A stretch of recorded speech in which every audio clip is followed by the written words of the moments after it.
নমস্কার বন্ধুরা, বিদ্যাস ট্যুর অ্যান্ড লাইফস্টাইলে সবাইকে স্বাগতম।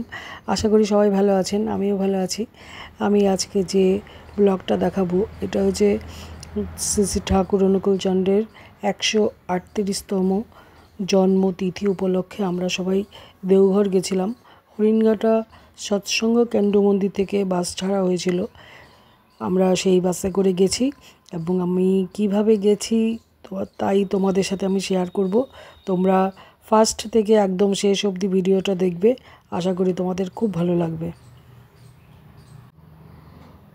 অবশেষে আমরা চললাম, বাসে উঠে পড়লাম, যে যার মতো করে সিট পেয়ে আমরা বসলাম। এবার সবার মনে খুব আনন্দ, আমরা দেওঘর ঠাকুরবাড়ি যাচ্ছি। তো যেতে যেতে অনেক হাসি ঠাট্টা হচ্ছে, কিন্তু মনে একটা আনন্দ আছে, আমরা দেওঘর ঠাকুরবাড়ি যাচ্ছি। তবে আমার অনেক দিন যাওয়া হয় না ঠাকুরবাড়িতে। কথায় বলে ঠাকুর না টানলে নাকি যাওয়া হয় না, সত্যি তাই। অনেক ইচ্ছা করে মনে মনে যে ঠাকুরবাড়ি যাব, কিন্তু যাওয়া হয় না। যাই হোক, অবশেষে ঠাকুরবাড়িতে যেতে পারছি বলে খুব নিজেকে ভালো লাগছে এবং নিজের মনেও খুব আনন্দ হচ্ছে। তো যেতে যেতে রাস্তার দুই ধারে যে প্রাকৃতিক সৌন্দর্য আমি একটু ভিডিও করেছি, তোমরা আমার সাথে দেখো, আমার খুব ভালো লেগেছে।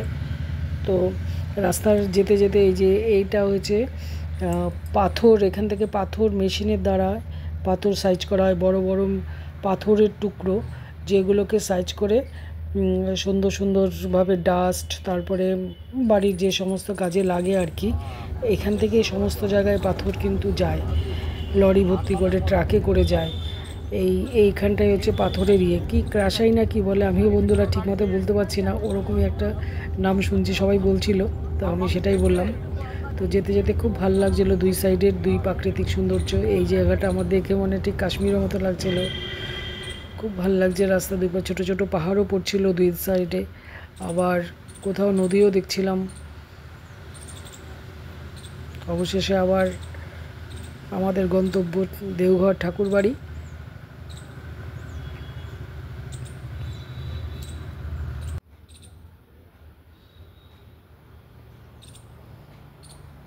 অবশেষে চললাম, তো চলতে চলতে ক্লান্ত হয়ে আমরা একটা দোকানের মধ্যে দাঁড়ালাম।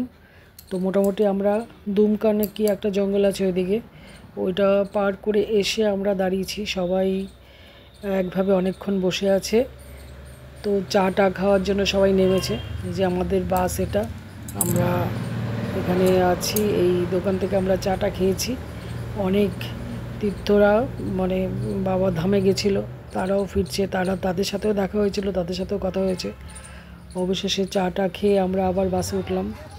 তো ফাইনালি দেওঘর এসে পৌঁছালাম ফ্রেশ হয়ে। এবার একটু আশ্রমটাকে আমরা ঘুরতে যাচ্ছি। ফার্স্টে আমাদের সাথে থাকো, অপূর্ব সুন্দর, খুব ভালো লেগেছে আমার। তো আমরা গিয়ে রাত্রের শোভাটা দেখতে পেয়েছি। তো তখনও সবাই আস্তে আস্তে করে লোকজন এসে ঢুকছে দেওঘর, প্রচুর লোকজন এসে গেছে ততক্ষণ অবধি, আমরা যতক্ষণ পৌঁছেছি। তারপরের দিন তো প্রচুর আরও ভিড় হয়েছে, আরও রাত্রের দিকে আরও লোক এসছে। তো ফাইনালি আমরা এই যে রাত্রের শোভা, অপূর্ব সুন্দর, এত সুন্দর লেগেছে, মানে অনেক দিন পর গেছি আর মনটা পুরো জুড়িয়ে গেছে। সাইডে আমার সাথে দেখো তোমরা রাত্রের সিনারিগুলো, আমি একটু ভিডিও করেছি। এই ফুলের এত সুন্দর সজ্জা, এত সুন্দর গেট, এত সবগুলো গেটে এত সুন্দরভাবে সাজিয়েছে, সে চোখ ফেরানো যাচ্ছে না, খুব ভালো লাগছে। মানে কি বলবো, আর ঘুম থেকে মানে আসতে ইচ্ছা করছিল না, এত আসার সময় খুবই কষ্ট পেয়েছি, কষ্ট হচ্ছিল। ঠাকুরবাড়ি যাওয়ার সময় যে আনন্দটা ছিল, আসার পথে খুব খারাপ লাগে মনটা। এই যে রাত্রের সিন এত সুন্দর, আমি তো অনেক দিন পরে গেছি, আমার খুব ভালো লেগেছে। বন্ধুরা, তোমরাও এসে আমাদের এই দেওঘর ঠাকুরবাড়ি দেখবে, আশা করি তোমাদেরও খুব ভালো লাগবে। অপূর্ব সুন্দর, দেখো একটা ফুলের কি সুন্দরভাবে ফুল দিয়ে সাজিয়েছে,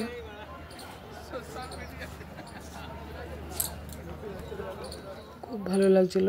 গেটের পর গেট, গেটের পর গেট, সব সুন্দর সুন্দর সাদা সাদা ফুল দিয়ে সব সাজিয়ে রেখেছে। দুই সাইডে সাইডে জলের ফোয়ারা, তারপরে কত রকম সিনারি, সমস্ত কিছু আমি ক্যাপচার করেছি। দেখো অপূর্ব সুন্দর, সাইডের যে হরিণ টরিণ সমস্ত কিছু সুন্দর করে সাজিয়েছে।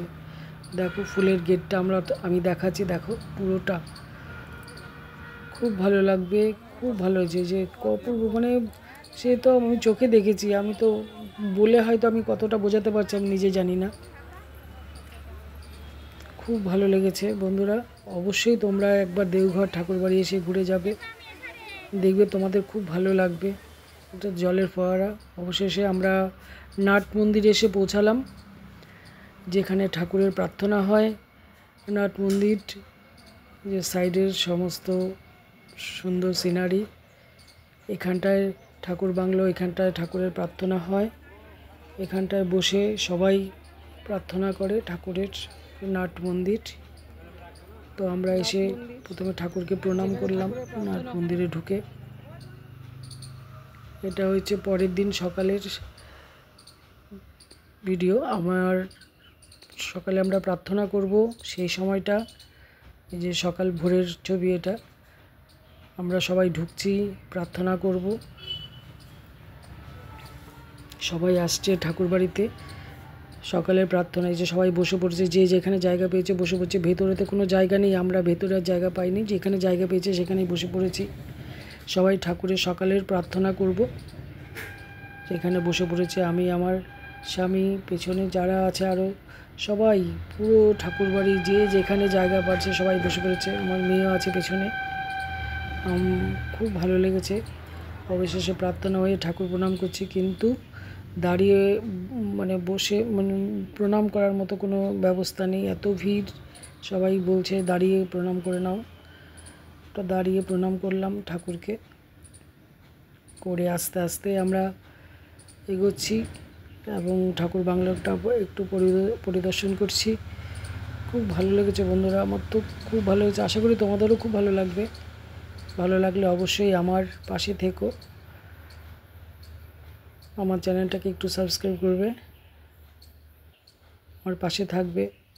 অবশ্যই কমেন্ট করে জানিও কেমন লেগেছে তোমাদের।